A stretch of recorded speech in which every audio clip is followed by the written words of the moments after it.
Hello. Is this on? Yeah, it's working. Hi, everybody. Hello, hello. I see some familiar faces and some new faces.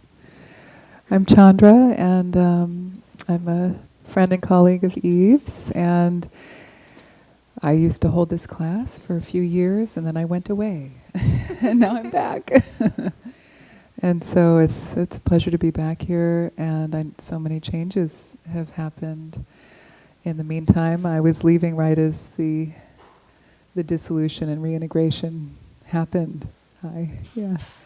So I'm really thrilled to see what's still here and the shift and feel the energy. It feels really good. I love the circle and the other things, but most of all, you. And you, I want to thank you for holding this for so long, and with Pawan as well.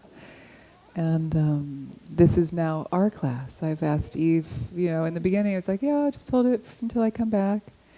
But then it became very clear that we wanted to work together. So this is us kicking off the new chapter of co-teaching, fun. So I wanted to just open with that and welcome myself back to the room and welcome you into this new reality with Eve. And then now you're going to share some. Sure. Welcome, welcome, welcome, welcome. Yeah, I've been really looking forward to this time of transitioning back and also starting something new. It's been quite lovely, as many of you have been joining for going through the guide to the Bodhisattva way of life. Don't worry, we still have one more chapter. And next week we'll finish it up speedily. It's, what is it? Is it wisdom? Yes. Yes. And but for those of you who maybe haven't been here before, it's always worth saying, welcome to the San Francisco Dharma Collective. This is a volunteer-run organization, so you are here out of the generosity of people who wanted to be here as a space to connect and be together. It's been really lovely, almost a year now, right? Coming up on a year anniversary of that transition, and the space has continued to grow to be a place of real wisdom and connection. And I want to say off the bat that the intention of the space is that it is somewhere where everyone can feel welcome and everyone hopefully can feel safe. So to say that, I also want to invite us to really consider what allows us to feel safe in a space together. We're all coming from different lived experiences, different days that we've had, different weeks that we've had that make us show up here in specific ways. So my request to you all is to really keep in mind as part of your practice what it means to be in a community together respectfully. I have a couple ideas of how we do that, including really recognizing when we're speaking and when we're listening, to do so with a lot of mindfulness, meaning when we're speaking, recognizing the impact of our words. Sometimes the impact of our words is different than what we intended. And so really recognizing and be okay with the fact that we can misspeak or speak in a harmful way. And as long as we're in here with honesty and community, we can get through that. I also invite you to consider when you're speaking to just speak from your experience, not as one member of a larger group, well, women feel this, or cat lovers feel that, whatever is your affiliated group, right? To just speak from your own experience. And we also invite you to share the space. There are some folks here who are really comfortable and familiar with speaking up, asking questions and reflecting. And as much as possible, we invite you to let others to also contribute. This evening is one in which we will share teachings with you and meditation, but one that we really want to develop and build community through conversation, especially because for our topic this evening and for many of the evenings to come is going to be ethics. And that needs to be a collective conversation. So with that prolonged preamble, I also want to say thank you, and I'm so happy you are all here in this room and also in the viewing universe. And we're really looking forward to being together this evening and kicking off this, what I imagine to be really meaningful series of conversations on developing a kind of ethics together that holds us accountable and allows us to feel supported and to really understand how do we live this on a day-to-day basis? And by the way, I'm Eve Ekman.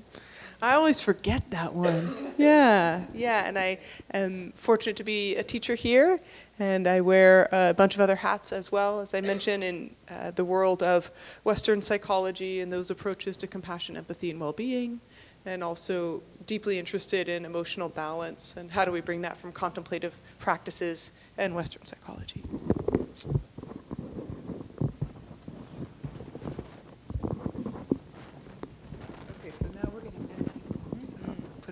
Helmet for takeoff. Am I doing this right? Is this right? Is this on right? It looks like it's not on. No, It is. It's just uncomfortable. It's just weird.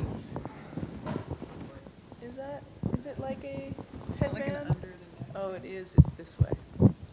Oh, sorry. I think it's actually, one more time.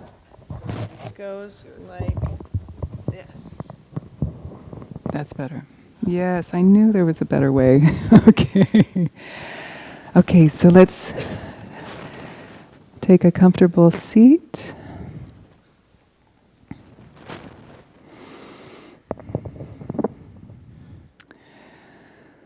Most important thing is to feel at ease and relaxed in your body, in your seat. So do whatever you need to do to feel that sense of alignment with gravity and then the relaxation that comes with that.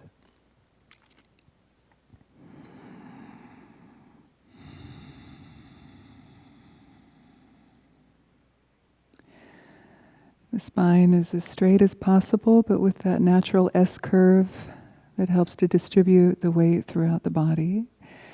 Relax the shoulders, the arms, the hands can rest on your thighs or in your lap. And draw the chin back slightly towards the center of the throat, elongating the base of the skull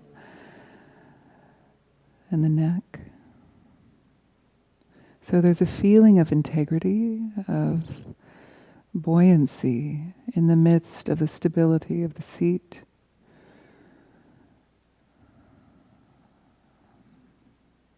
Relaxing the jaw and the muscles of the face.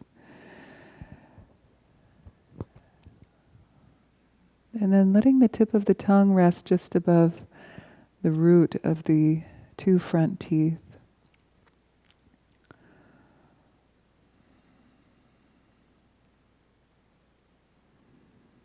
And then drop down into the belly, check in. So soft and receptive to the breath.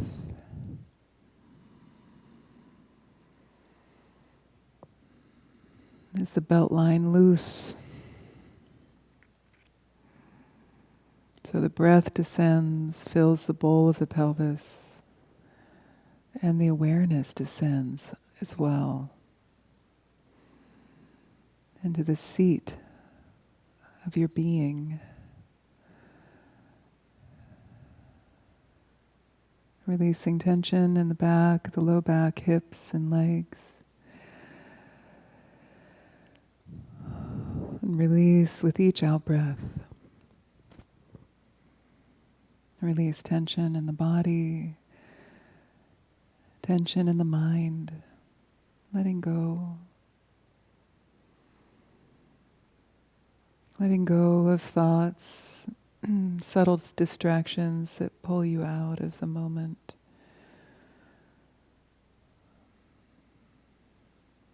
With each out-breath, sinking, settling more deeply into your natural state.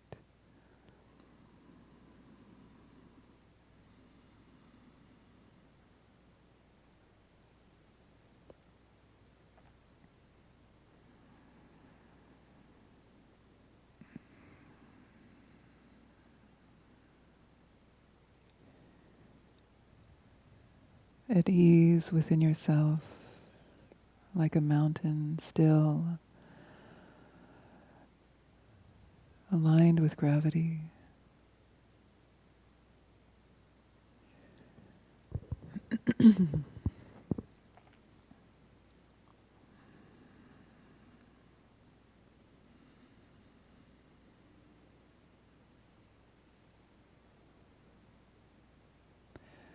And take a moment from within this place of quietude to arouse your motivation for your practice. It's called bodhicitta.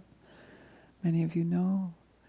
The spirit of awakening for the benefit of oneself and all beings. Let's take a personal prayer, a moment to chart your course with your practice. This intention.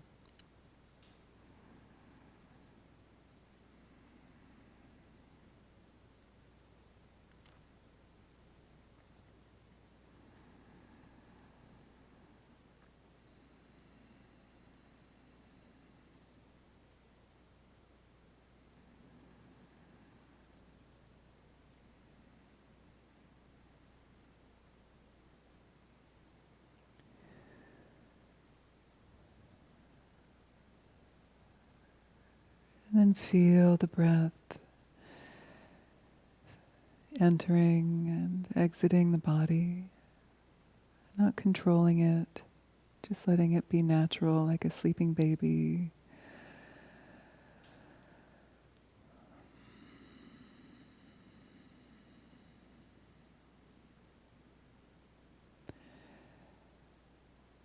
And as a way to stabilize our awareness in the moment, in this shamatha style of calm abiding, breath awareness, just feel the in and out breath flowing in and out of the body, the sensations within the body as you breathe.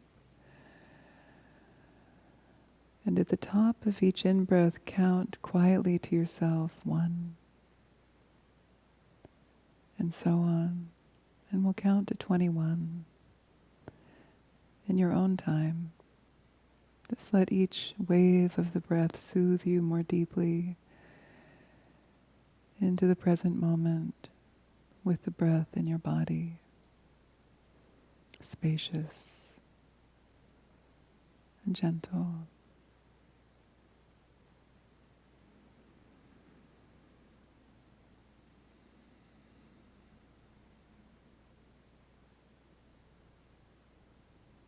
Just a light touch with the counting. In, count, and let it go. Release with the out breath. Just stay with the breath.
Now simply letting go of the counting, but stay with the breath.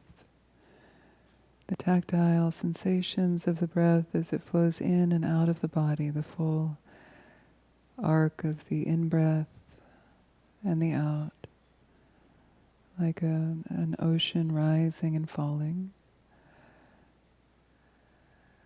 Let your attention be fully in the body with the breath.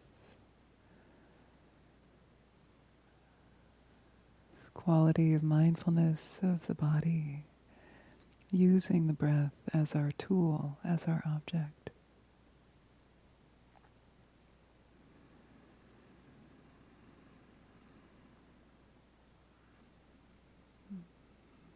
And rather than the mind now spacing out because the counting is gone and the breath is subtle, and oftentimes the force of the thinking mind is stronger than our mindfulness itself. So within this experience of flowing with the in and the out breath, widen your perspective, create and infuse a feeling of space, spaciousness within this practice of the breath awareness. So the mind feels vast like the sky, and yet you are fully in the body, the space pervading the body.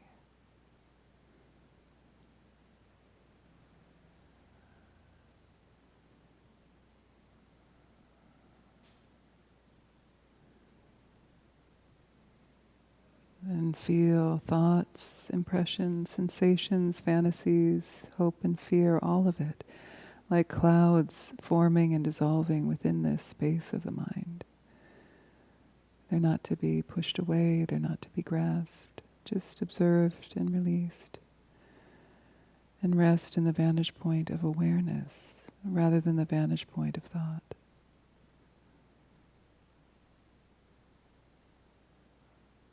Just rest.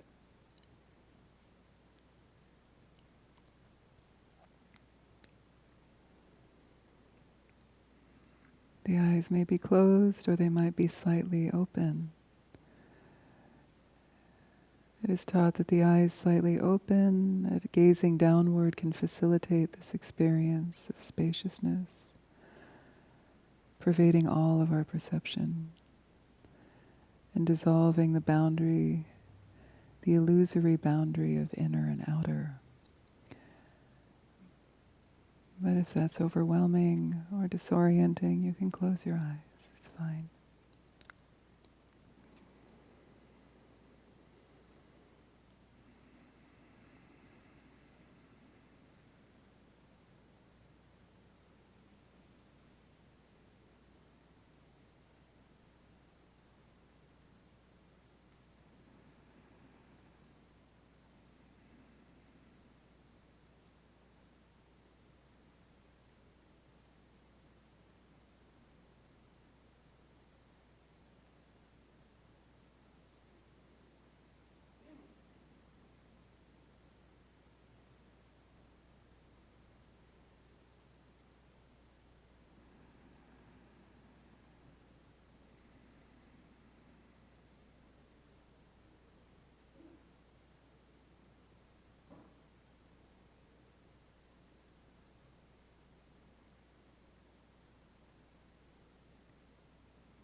Let your practice be very simple.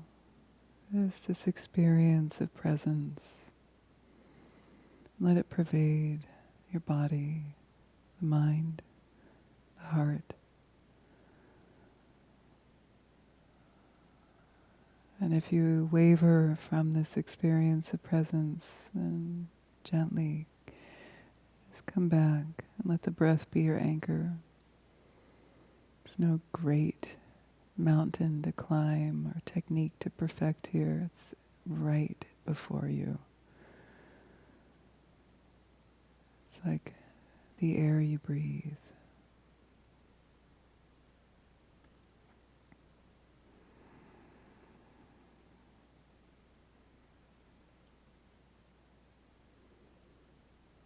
Whether it's anger, sadness, heartbreak, fatigue, anxiety, bliss, all of that is pervaded with your present awareness.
Come home to yourself now.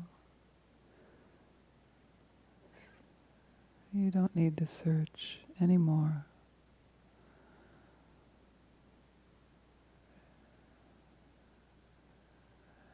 And let yourself be.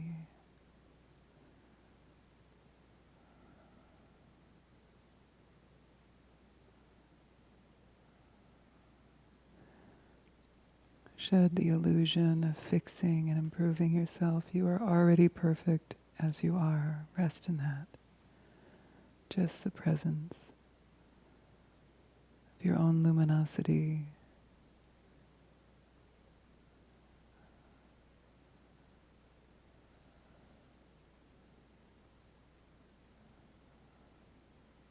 Your own Buddha nature. So simple. So sweet.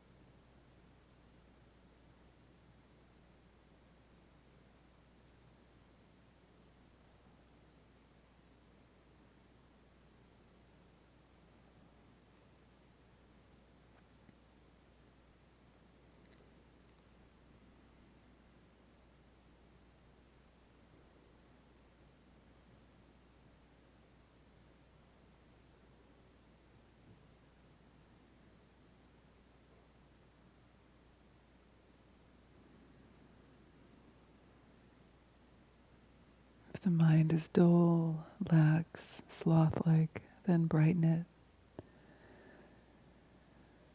If you're too tight, tense, distracted, then loosen it. Find that middle path. Not too tight, not too loose. And thread the eye of the needle into spacious space.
And now for the last few minutes of our practice, let's shift gears into a bodhicitta practice of Tonglen, just a simple, direct compassion practice of sending and receiving with the breath. Allow yourself now to bring to mind someone, person, animal, being, and it might even be yourself, toward whom you'd like to practice Tonglen with now. Maybe a loved one, a friend, sibling, a child, parent, maybe an enemy, so-called. Or maybe it's yourself, maybe you're all of those. Just without much technique, just feel the breath flowing in and out. And allow the in-breath to draw in that which you would normally push away. And then let the out-breath release and let go of that which you would normally keep for yourself, hold dear. So if you're working with yourself and you're pushing away something or some feeling, breathe it in with the in-breath. Let it into your heart space. And breathe out and let that open and release and be with the out-breath. If you're working with another being, you can imagine them in front of you. Maybe they're suffering in some way. Breathe that in with the in-breath. Welcome it into your heart, transform it at the luminous orb of light at your heart, and release with the out-breath the remedy of whatever their ailment might be. Just flowing with the breath, feel the effects of the Tonglen. Dong is to send, Len is to take. So you Len with the in-breath, and you Tong with the out-breath, receiving with the in, giving with the out. Let the heart be tender and soft and receptive. Infinite space, immutable like a diamond.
then now we'll close with a personal dedication of any positive energy that's been cultivated tonight in your practice. May it be of benefit to you and to all beings everywhere. And I'll offer a prayer of the four immeasurables as a closing aspiration.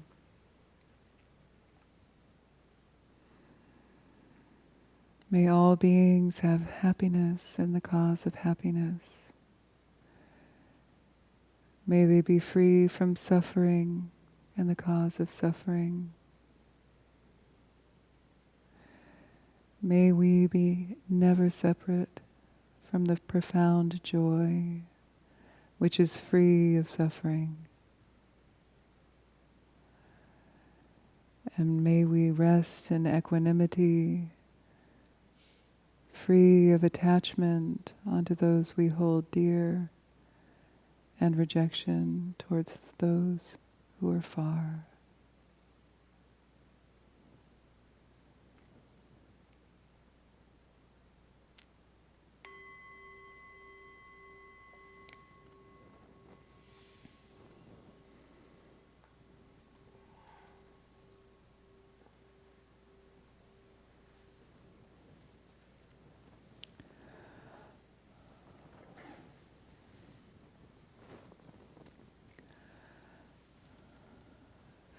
Oh.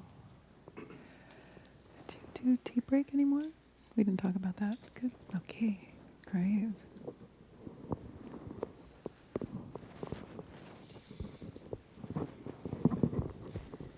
Thank you all for your practice. Before we move into the content of the evening, any questions or reflections on your practice you'd like to share?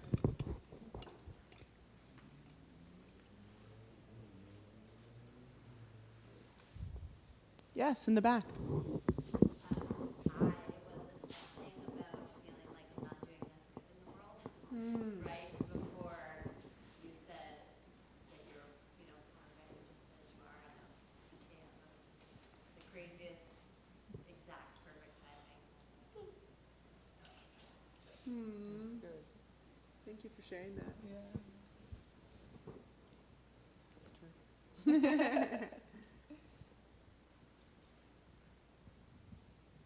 Yes.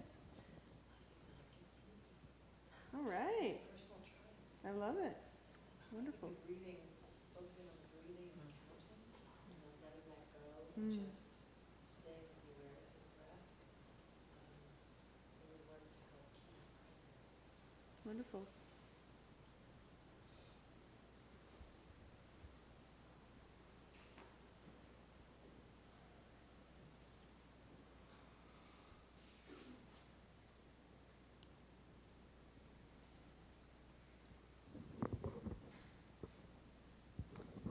All right. So what we are hoping to do this evening is really kick off a series of conversation. It may not strike you as the most exciting thing in the world to talk about ethics, but I hope and I believe that we're going to change your mind. There is truly nothing more meaningful than having a conversation about ethics. Whatever it is we think we know about ethics in terms of its dryness or its boringness, it just means we're not really attending closely. Because the ethics and that which guides our life, it's our through path to meaning. If we are not clear on what our ethics are, we are bound to hit the exact same wall over and over of feeling like, why am I here again? What is this all about? What's the purpose? Some of those feelings of emptiness that we have towards the end of the day of, well, what is this all about again? Ethics is a way that it's a guide, it's a light. It really helps us understand where we're headed. And I'm not sure it even bears mentioning, but I'll mention the hazard of not having clear ethics. We've seen it destroy spiritual communities. And it's important for us as a community of spiritual practitioners to talk about this in a loving, clear, and tender way. And Chandra and I are both so delighted to share with you one of our heroes here and teachers, His Holiness the Dalai Lama. And this is a lovely photo from Chandra's altar. And we want to tell you a little bit about, our personal, I would say, karma of why we're here together and why we're here supporting the book of this teacher. He is a profoundly religious man, and this is a secular book we're going to start talking about this evening. The book is called Beyond Religion. Oh, here it is. It's very small. It's very slim. And I've been very fortunate to have His Holiness the Dalai Lama. It seems as though he's kind of orienting my life behind the scenes, and gotten to know him primarily as a secular figure, someone interested in neuroscience and psychology, someone interested in emotion. So that is the auspices under which I've gotten to know this incredibly religious figure. He realizes that transcending that which is religious and specific to Buddhists is the way he can most reach all people. And that if he really wants his ultimate goal, which is all beings to be free, then he needs to transcend the confines of some of the religious structures, especially. And this book is his very simple and very clear plea to all of us to come together on what we can really agree upon to be shared human values, which is quite lovely. Chandra and I also happen to have a couple other shared teachers in common, which is exciting, and we want to mention them. One is Alan Wallace. You've heard me mention him many times. He is a translator and scholar. He's written an inordinate amount of books, all of which are somehow perfect, and they're beautiful, often translations of ancient Buddhist texts. And Alan was someone I got to meet and work with over the last 10 years of cultivating emotional balance. And let's see. And the last strain I'll bring up and then pass to Chandra to mention is feeding your demons. So we have some demon feeders in the room? All right. I got really excited and introduced to this work by Chandra and by the research study that we did here about 1.5 years ago. So it's really nice to be back with a lot of the, I would say, overarching features of that work, which is leaning into what is difficult with bravery and finding compassion there. So that's my little intro. How many people here were in the study? Yeah, great. Oh, really? You're not supposed to know? Oops. I didn't know I wasn't supposed to ask that. Yeah, we did. That was really a wonderful adventure, and it gave us a chance to learn from each other, and we're continuing to collaborate. Yes, the Dalai Lama is, I feel like he is really the root of our connection in inadvertent ways. As Eve said, that she really got to know and actually had one-on-one time with His Holiness the Dalai Lama, which is phenomenal, more through a secular lens and psychological lens. Whereas I, as a young, aspiring Buddha, went to India at the age of 23 thinking, okay, I'll buy a ticket for a year and I'll get enlightened and then come back. I lived in Dharamsala in the North India, which is where the Dalai Lama has his government and home base, his government exile.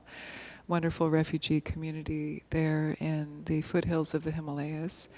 And at that time, I was studying Tibetan language and Buddhist philosophy and teaching English at a nunnery and thinking about becoming a nun. And had the good fortune to study with His Holiness when he would give public teachings to his community and the Westerners who would come. Every year he'd give 2 weeks of Losar teachings. That's the Tibetan New Year. And he would teach on the Guide to the Bodhisattva. He would teach on many of these kind of bodhicitta or compassion-based wonderful teachings from the early eras of Indian Buddhism. And so I got to know him more from a religious context and had the good fortune to have kind of a big group audience with him and receive his blessing and prayers directly, but really mostly from afar, because living in Dharamsala, it became very clear to me that as a Westerner, I didn't want to take up too much space in terms of trying to get in there with the Dalai Lama. I met many Tibetans who had traveled over the mountains come risking their lives to come into India to have at least just one meeting with His Holiness the Dalai Lama. So for me, it took me, I think, 6 to 8 months into my time there to actually feel like I even wanted to sign up to have that audience. And I'll never forget that day. It was very magical. But so for me, it was a very formative time. And I have, out of all the teachers I've studied with, phenomenal teachers, Tibetan, Western teachers, it is the Dalai Lama that I have the most reverence and faith toward, who has really shown the greatest degree of wisdom and compassion out of anybody I've ever seen. So it is an honor to be sharing this book, Beyond Religion, that's so insightful and really quite simple and accessible. It's not, sometimes his books are very kind of Tibetan style, overly intellectual Dharma teachings, because he's giving these profound kind of logical teachings maybe on traditional texts. Whereas this book is one of his great, more recent attempts to make Buddhism more accessible. So I'm excited to share this, and I was thrilled when Eve suggested that we do this as a book study for this class, because for me, where I'm at right now with my teaching is I'm wanting to turn towards the present but future of Dharma in the West. And I have witnessed misconduct on many levels within a few different Buddhist communities, not just this one, not this one, that one. And in other ones as well, and been the receiver of sexual abuse from a guru. And so it's very, for me, I'm very passionate about this topic. And so I do feel that this discussion will help me also grow into this direction of bowing to, honoring, and giving thanks to the old, the roots, the tradition, the language. I've done a lot of time with that, and it's important as Westerners. It's important for those of us who have an inclination to actually do that, because then it's the source of all of this beauty. But not to get stuck there. You know, how can Buddhism, how can meditation, or these secular aspects of Buddhist teachings be of greatest benefit in the West? And that's why I'm also really excited to work with you, because I know you're on the forefront of that in terms of neuroscience and scientific studies. So I'm excited to sit next to you and learn from you in those spheres as well.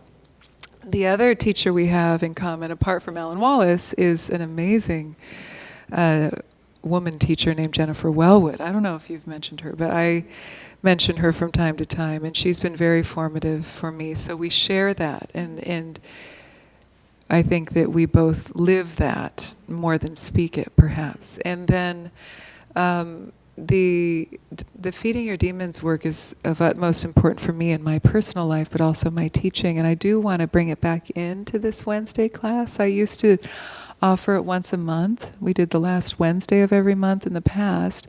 But because you and I are kind of leapfrogging the classes, I'm going to just see how a natural progression evolves with that. But we have set a date for a Feeding Your Demons evening. Doesn't that sound fun? It's a banquet.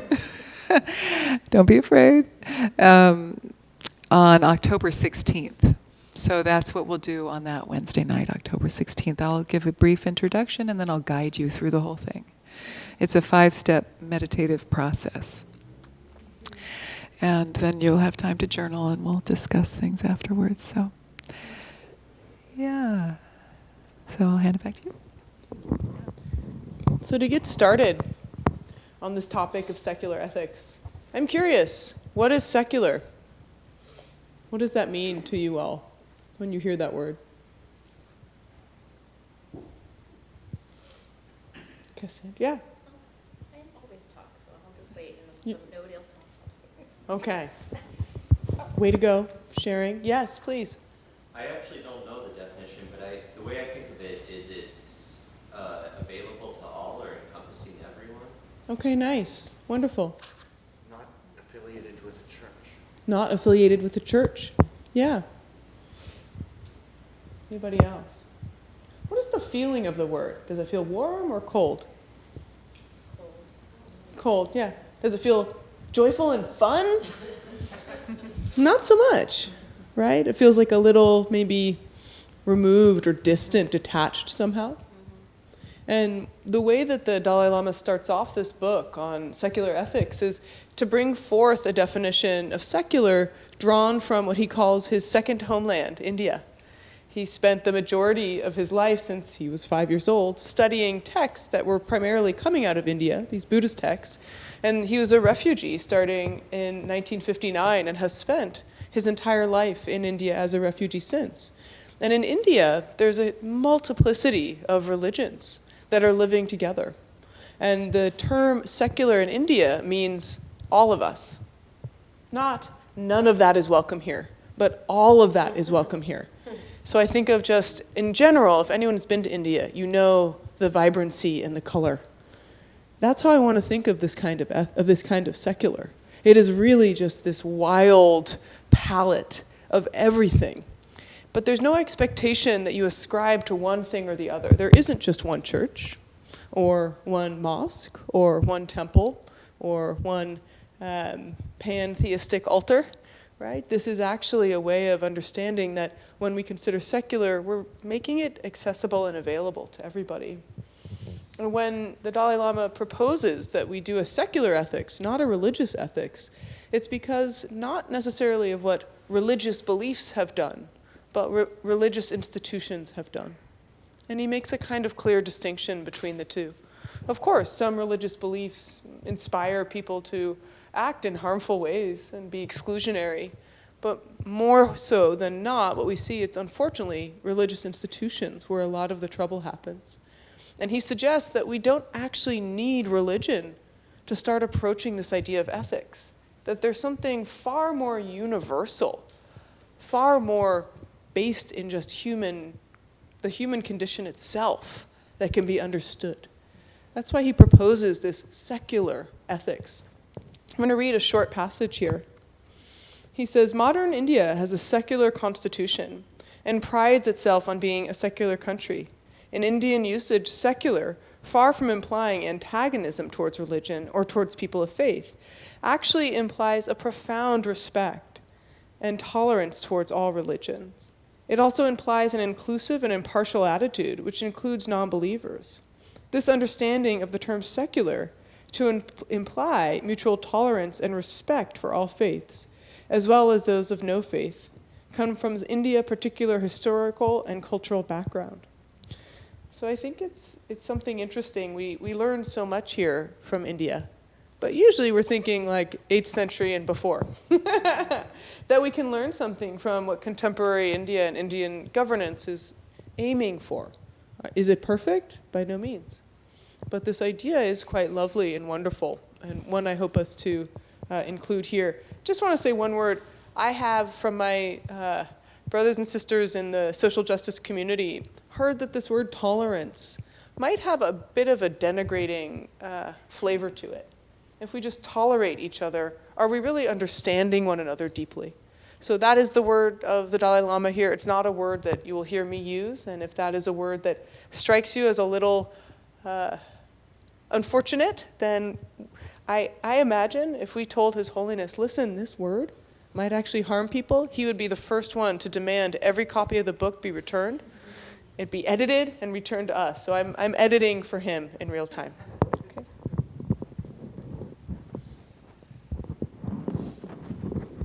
I'm appreciating thinking about what is secular and how can a secular ethic speak to us as well. I've been enjoying this book and I've got the audio book. I highly recommend it, although the reader's a little funny. He's got a funny voice, but it's worth it. And so what is secularism? And I do so appreciate the distinction that the Dalai Lama is making between the Western, more European-based understanding of secular and the Indian understanding. So it's important for us to understand that maybe our subconscious or conscious definition or understanding of secular might be different from what Eve just shared with us. So it's fun to stretch into that and go, okay, well this makes sense. It's including everything. Whereas what the Dalai Lama says is that in the European way of thinking, where the scientific revolution began and then had to turn away from the religious, more superstitious thinking patterns in order to gain more freedom and independence and break into modernity and out of the chains of that kind of superstitious way of thinking, that secularism was a turning away from religion as a superstitious tradition. And so it's looking at religion as in a negative light. And so that is not what we're talking about here in terms of secularism.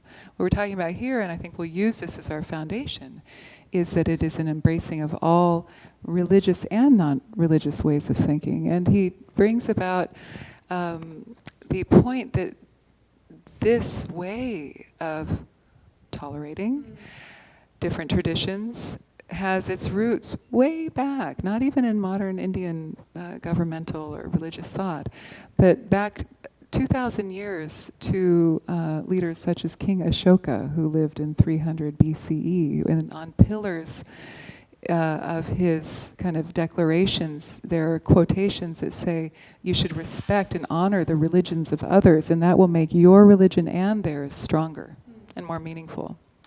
And then also within the Indian culture of debate and intellectual endeavors, they highly regarded a rigorous debate and challenging of ideas and then accepting of those that made more sense and prevailed. And there were even very old traditions that are very similar to our modern ways of thinking in terms of materialism, atheism. There were ancient traditions that actually posited the same thing. No life after death, no reincarnation. So those ways of thinking were accepted even then and not penalized, not ostracized in the way that we might think. And so this is an interesting secularism that actually is very exciting to think about. So another thing that he talks about, because it's like so of course this all sits upon the premise that our fundamental way of being is good rather than evil. Yeah? And that is very different. A lot of the Judeo-Christian traditions teach that we are originally have this basis of sinning and that we have to repent and prove ourselves or do good works in order to be redeemed after death, and God will be the judge. So he makes a distinction between the belief of ethics being imposed upon people in religious systems who believe in God as an outer force. Like, oh, God will judge you. So the ethics are held and judged by a being outside of you who's greater than you. Whereas non-theistic traditions like Buddhism, Jainism, for example, do not have that to lean on. And we or they understand it more from an internal perspective and speak of what is known as karma. So karma becomes the way that they understand good and bad, why we should do good things and not do bad things, because we reap what we will sow. Every action has a reaction, Newton's second law of motion.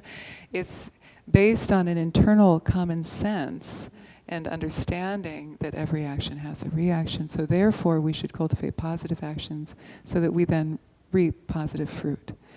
So it's an interesting difference to draw here that he makes that I also thought I'd throw into the pot for you to think about as we break into our groups. And we're going to go deeper into this, but even I just wanted to throw out some of these initial ideas around secular ethics being founded, as the Dalai Lama states, on this basic premise that we are inherently good from the beginning. Good in the beginning, middle, and end. But good, and so the natural desire to connect, to be compassionate, to love, to enjoy, to nurture, is a part of our biological programming. And modern science, evolutionary biology, neuroscience are revealing as time goes on more and more evidence of that being the case. Now there's the contrasting school that would say, no, we're evil, we're aggressive, we have to train ourselves to be good. So these are more things that we can talk about and debate about if we wish, but this is the Dalai Lama from a Buddhist perspective is coming at it as that we are essentially good from the beginning, and that we've just forgotten, and we've gotten distorted or clouded due to our actions in the past, due to a forgetting, an ignorance of our true nature. And so therefore we suffer and we may feel that we aren't good inherently. So what is ethics?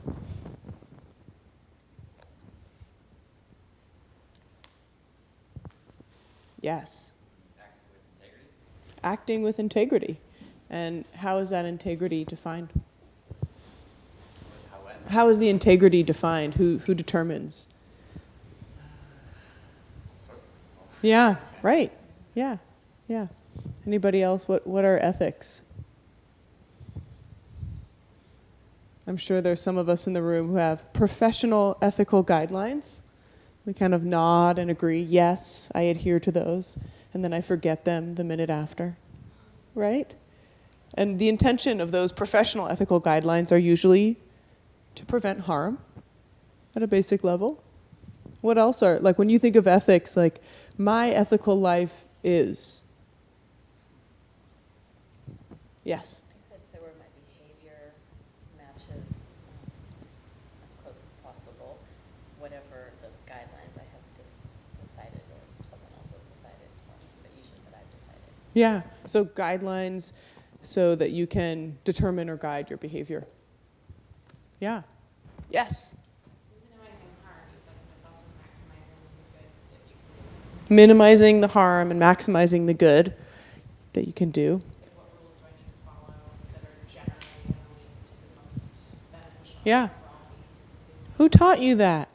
Who taught me that? Yeah. You did. A number of other teachers. Yeah. And experience. Yeah. And experience, right. So paying attention closely.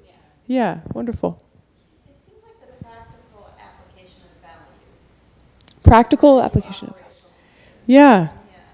And you know, I think when I first heard of ethics and was getting to know and become more familiar with Buddhism, I was like, wow, that sounds like the boring part. That doesn't really sound like what I'm interested in at all. And, you know, I understand that point of view. And many people also say, yeah, that's cool, but that's not for me. And one thing I've really come to understand deeply is that we all are being guided by internal values, whether we're conscious or unconscious of them. And where they come from, some of us are not even aware. If we don't bring mindful awareness to our ethics, we're kind of operating out of bullshit capitalism. Let's be real. Sorry. That is, unfortunately, the ruling paradigm that has influenced us about what is good and what is not good. And so I think it's important for us to, in some ways, wake up a little bit to the fact that if you're not aware of your ethics, if you're not aware of what's guiding you, that doesn't mean there isn't a guide. And we may be bumping up against a guide that is no longer useful, or that is actually never was useful, and we just kind of inherited. Some of this is from our family, some of it's from earlier religious traditions. And so it's important for us to kind of investigate when I'm at that choice point of, am I going to do this or am I going to do that? How do we make that decision? What are we relying on? What are those inner values? How can we surface them? And ethics, for Alan Wallace, our teacher, ethics are so closely tied to genuine happiness and well-being. We don't often think about that. It's like, again, no wait, ethics is the boring thing. When are we going to get to compassion? But ethics are so just intrinsically tied to our capacity for well-being and genuine happiness, because if we aren't clear on what it is we are orienting towards, we are going to just cruise all around. My guiding ethic, as we've talked about in the Guide to the Bodhisattva Way of Life, is to be happy. But God darn it, I keep trampling it on the way there, right? Like, I'm not exactly sure what that even means. If I want to be happy, as Chandra points out, most of the contemporary psychological research shows us that it is the bodhisattva goal. It is in service of others, altruism, connection, social support. That those feelings, those kind of what are called pro-social feelings of gratitude and awe, that's what makes us feel good. So how do we set our course towards generating and cultivating more of that in our life? Setting our course is just another way of saying being clear on our values. Having a real deep understanding of the ethical ideals that we live up to on a day-to-day basis. And what we would like you to do in just a group of either 2 or 3 next to you. It's a hard question, but how do your ethics show up on a daily basis? And where? And if it's hard to answer that question, good. So just spend a couple minutes, that's your first question, with just 1 or 2 people next to you. Again, and let's re-invite the agreements. Let's be kind to one another and open and give space, okay? Yeah, so how do my ethics show up on my everyday life? Let's say I'm on BART. So the majority of my examples about my challenge to compassion are BART. I'm on BART, it's crowded. And there is someone who appears as though they would really like a seat. Maybe they aren't pregnant or elderly, but they're carrying a lot of stuff. What am I this is a very small example, but like when do I decide to just allow this person who's encumbered with lots of things or otherwise to sit? How am I making that decision? Oh, well, I'd like to sit too. I'm kind of, what allows us to make these quick decisions? I know my friend is suffering right now. They have lost a dear one, a dear person to them. What do I do? How do I respond? I mean, ethics are actually underneath almost all of our decisions on a daily basis of how we engage. Thanks for yeah. What was resonating with me is that what is so fundamental for me is the practice of the golden rule, which seems to transcend all of the religions. Yeah. And it seems like everyone has had some introduction to it, regardless of what religion they were raised in. Yeah. Yeah, I think that's it feels, do unto others. Treat. Yeah. How do you want to be treated? And that reflects maybe. Yeah, beautiful. Thank you. Okay, so with 1 or 2 other people, we're just going to spend about 4 or 5 minutes here. How do ethics show up in your everyday life? So, Chandra, how do ethics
Okay, ethical people.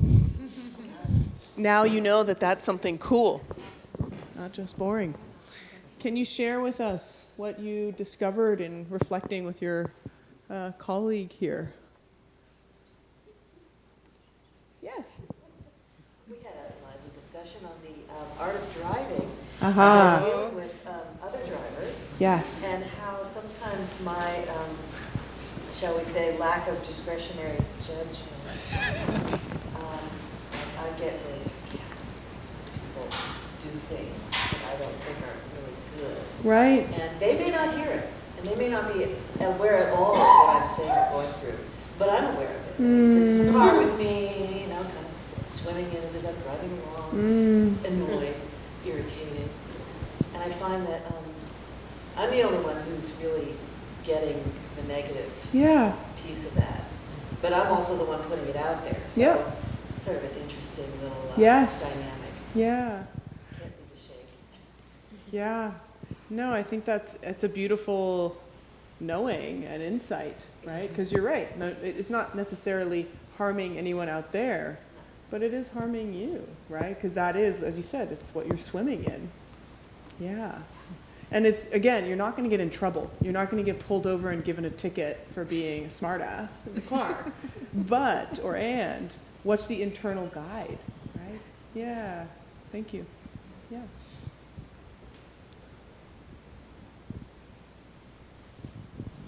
Yes. We were talking about, awareness and,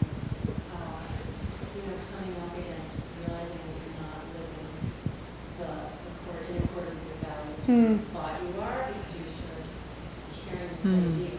Yeah. And that, awareness practice helps with that. I gave an example of when I went through the phase of looking at my codependent behaviors, how I thought I was like the nicest, most giving person until I looked at my motivation more deeply, and I thought, I'm sort of giving, to feel, to sort of it likes me so I can feel safe, or, and it was really, really helpful. Yeah. Wow. Thank you for both sharing that and pointing out that really important part, which is anything and everything we do, when our ethics are really clear, it's a very different experience, right?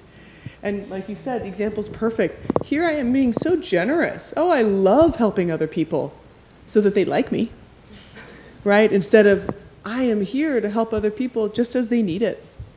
Because helping other people that's the goal in and of itself. It's so insidious. And we get rewarded, right? Because people are like, oh, you're so generous. I'm like, I'm so generous. Right? Even though I like feeling generous. Yeah. And I think with both of these too, we were speaking about before the class, really being able to, we could forever teach on ethics. There's a lot of available teachings. And when we're thinking of wise speech, and wise action, wise livelihood, all the ways that ethics come into every interaction and engagement we have in the world, and to do so in accordance with our values. So we want to have one more question for you before the night. So how do you know when you're out of ethics in your life? When you're acting in a way that it really contradicts your core values? How do you know? What does it feel like? Okay, so just a couple minutes.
All right, so let's come back to the group. So it would be nice to hear from a couple of you about what you shared or what came up that was interesting or insightful for you. Where do you kind of feel the ethics going out of whack? Or when you've stepped off the edge and need to come back? Yeah.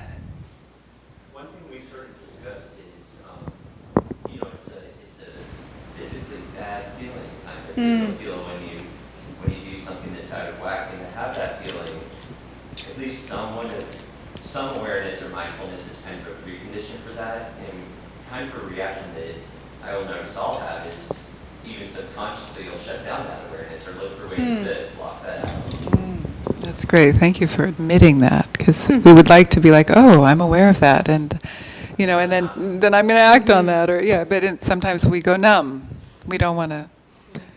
We pick up our phone, right? Yeah. And so, what is that moment where you suddenly don't feel good? Like what just happened? Oh. And then we had talked in our sharing. There's this quality of guilt that brings me back. So guilt can serve a function. Yeah, it shows us when we've gone off. But when it turns to shame, it can be destructive. Right? So then the moment you feel guilt of having said or done something that might have hurt somebody, what do you do with that? Yeah, as you were speaking, I thought, the one thing that I aspire to do is to be kind to myself, because first step for me is always to beat the shit out of myself because I just did something wrong and I'm supposed to be perfect. So then from there, then there's a denial or a numbing. But what about being kind and going, oh, haha, I'm just human. Here I am again, being human. Not perfect. Well, how liberating to not have to be perfect all the time. So first step, be kind, feel it, then get some clarity around it. That's what I've been reading, a How to Raise a Son book. I've got an 11-year-old. And really one thing that touched me was the truth of when we can feel the full arc of our emotion, like a wave is crashing, rather than stopping it or shaming it, like for a young boy, anger or sadness, something coming up. Like when a parent comes in and shuts it down, like, oh, you're all right. Oh, don't be angry. Then we or they are not allowed to have the full arc of the emotion. So then what happens is an intervention where it's like, oh, okay, I'm okay. So then there's a break and a not trusting. And then what happens is we don't get to experience the clear seeing that happens after feeling the full arc of the emotion. So even just in that moment of realizing, oops, I messed up, letting ourselves have the full arc of that feeling of guilt or shame might be shame, or self-hatred, or feeling wrong, or horrible, whatever. So having that full arc for a moment and then having the clear seeing that's on the other side of that. So then what action can I take from that clear seeing? Do I need to go back and apologize? Do I need to give a gift? Do I need to give space? What do I need to do? So that's coming to me in the moment through firsthand experience. Maybe one more person, and then you can wrap it up. We talked about a disembodied sense, like where you're almost watching yourself as something coming out of your mouth, and you feel disconnected from yourself in the moment. Yeah. Then later that guilt happens, but in the moment sometimes there's like a disconnection. As a result of the ethics being whacked out, or that causes you to act unskillfully because you're unconscious? No, the former. Yeah. Yeah. Yeah. Yes. Then you gotta fit in because everybody else is gossiping, and otherwise what are you gonna say? Yeah. And so you hear it coming out of your mouth. I see. That's interesting. Yeah, there's an outside yourself. Yeah, that's very interesting. And No, I think it was said. yeah, it was said. Yeah, so this is just the beginning here. So I'm looking forward to seeing how this takes shape here as a community together. Yes, we're here kind of guiding the journey, but we very much value your input. And we will bring in other texts, we will bring in other discussions, other influences and ideas. But this first step is using this very accessible book of Beyond Religion, so I highly recommend you get it, or at least get the audio book and start reading it. We also have a study guide that's fabulous that Eve has as a resource. And So, it's free. Mm. If there's a way we can maybe share it through the site, like looking at all the volunteers. Yeah, it's a PDF that was designed for use in reading groups like this, and also for a lot of incarcerated folks, so who are using it as a complementary study guide and reading group. So it's nice to think of ourselves in solidarity with our brothers and sisters who are locked up, and people all over the world looking to this text to understand these important teachings. yeah, and as Eve said, she still needs to finish the wisdom. So in a way, it's really sweet because the final chapter of that book, the Guide to the Bodhisattva, is so profound. I mean, it's just like, it's the sky. Whereas the ethics is the grain of sand, right? And there's a great quote that I'd like to end with, something I shared when I was here last, a few times I'm sure. A great quote by one of India's greatest Mahasiddhas, or great practitioners, who basically was credited with bringing Buddhism to Tibet. His name is Padmasambhava. Padmasambhava. And he said, while my view is as vast as space, my behavior, my conduct, or my ethics are as fine as barley flour.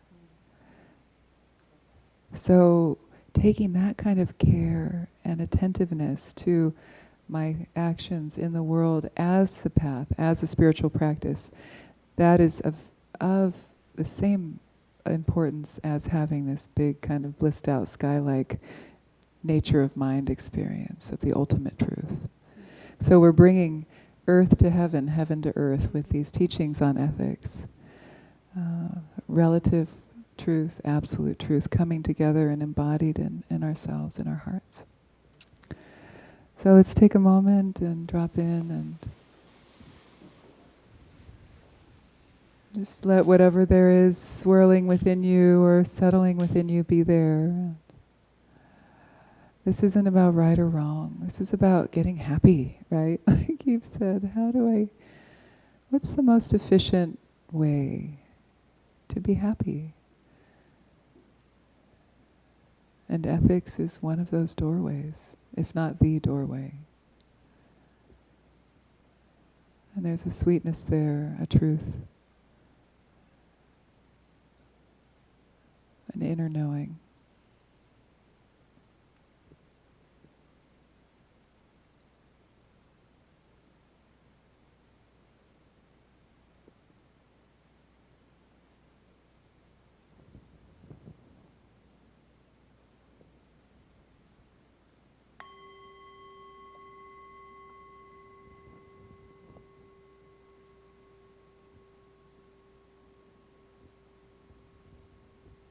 Thank you. So Eve will be here next week, and then I'll be here the next week. And we'll continue like that for the most part, back and forth. And every once in a while we'll come at the same time, and then break away. All right. Take care, everybody. Thank you. Can I just make a quick? Please. As was already said, we are a collective and just run by volunteers and Donna, and so there is, and the generous teachings of our teachers, and there's a Donna box actually over there, and so anything keeps the space going. It really is just actually run. Everything is paid for. Everything is done with generosity. So it is important part of our practice, and you can also become like a monthly giver, which is what I do, because that way I don't have to worry about doing it. But I think that it's also good to do it at the night, and I'm sure that goes to the teachers. Yes, that's true. So I kind of have that as my like baseline, and then I can give some more when I'm here. So that's just my personal practice. But you're welcome to give or not give, but it is really appreciated. And there's so many amazing events coming up, and they're on the wall, and you can look online, and thanks everybody for being here. And you can be a volunteer. And you can be a volunteer. Volunteers are really the coolest, most ethical people around. So if you want to be a volunteer, talk to me. Unless you're the worst volunteer. It's also another way to give down is to volunteer to host an event rather than monetary damage. Yeah. Thank you. Thank you.